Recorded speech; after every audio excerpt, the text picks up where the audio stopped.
What's up, guys? Your boy DL here, back for another one.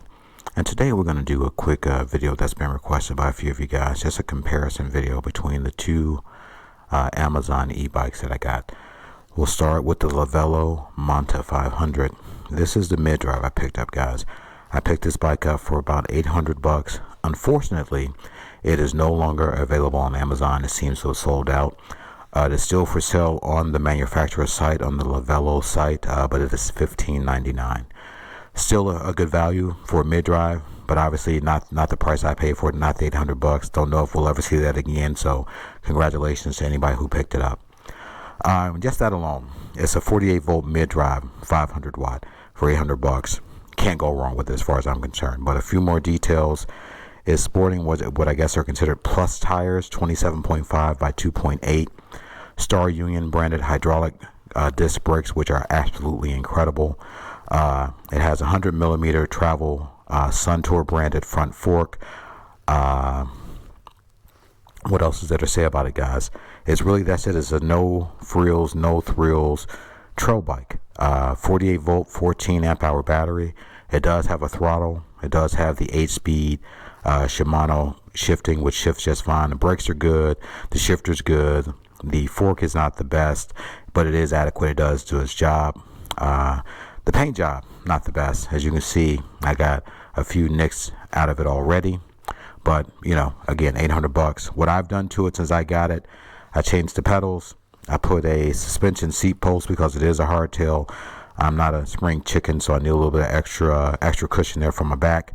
I put a different saddle on it, different front stem, different bars and grips. So I got well under $100 in upgrades, if at least I consider them upgrades. You may have liked the stem. It was an adjustable stem. There was nothing wrong with it. Just was set up further than I wanted.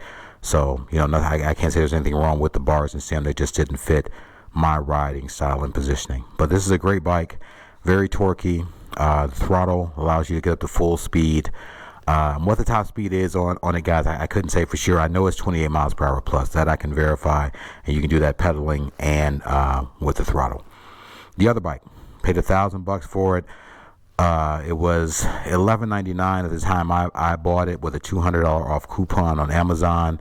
It is the Hycline F750. Again, a great bike. Nothing bad to say about it. This bike, 750 watt hub motor, 52 volt system, 26 by 4 inch fat tires, full suspension, air shock there in the for the rear suspension. Front suspension does have lockout. There is no lockout on the Monta. There are preload adjustments, but no lockout. This one also has a throttle, but with this throttle you can max out at 20 miles per hour, and if you want to go faster than that, you got to pedal. They both have the same 8-speed Shimano Altus derailleur system and shifter. And again, great bike. Nothing bad to say about it. The thing that makes this bike so unique is that it is a hub drive that has both a cadence and a torque sensor. So that's pretty unique. Most of the fat tire bikes only have a cadence sensor with the hub drive. So to have the benefit of the torque sensor is really great. Which do I think is better? I think they're both awesome. I can't say that one is necessarily better than the other. They're just different bikes. So it'll really come down to what your personal preference is. If you are more interested in doing some trail riding, maybe more technical stuff, I mean, with that front fork, you're not going to be, doing any black diamond jumps or anything like that. But upgrade the fork. I mean, the frame looks fine. So I don't think you have any problems there. But upgrade the fork, and then I think the possibilities are limitless. And this bike, I think it weighs about 50-ish pounds. So for an electric mountain bike, that's right in the ballpark of what you're gonna be looking at as far as weight. 500 watts, 130 newton meters of torque. You really can't go wrong with it. I really enjoy riding this bike. I think this bike is absolutely awesome.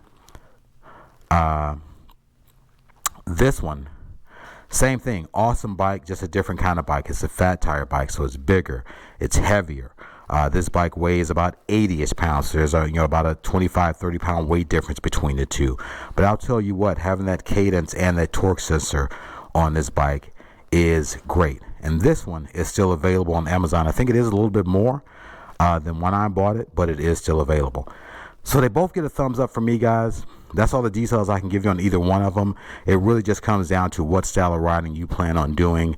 If you want the fat tires, you want a more traditional tire size, and if you want the mid-drive versus the hub drive. There is a difference riding style and sensation depending on the type of motor you go with. I can't say that one is necessarily better than the other. It really just depends on your circumstances. I'm not a fanboy of any type of motor, so it really is just circumstantial. I would be happy if I could combine both of these two bikes. I think I'd have the perfect bike. I think I almost like having the torque cadence sensor hub drive a little bit better, but I like the weight of the with the Lello with the smaller tires and the smaller frame. I love the integrated display in the fat tire bike. So there are things about both of these bikes that I just love. If I could meld them together and make one bike, it would be the perfect bike in my opinion. But again, in my opinion, I don't think you can go wrong with either one. And those are my thoughts, guys. Get at me in the comments. Let me know what you guys think. If you got one or either one of them, let me know what you guys think of them so far. It's your boy Dio. Like, comment, subscribe. We're on the road to 1,000 subscribers. I appreciate you all, and I'll catch you in the next one. Peace.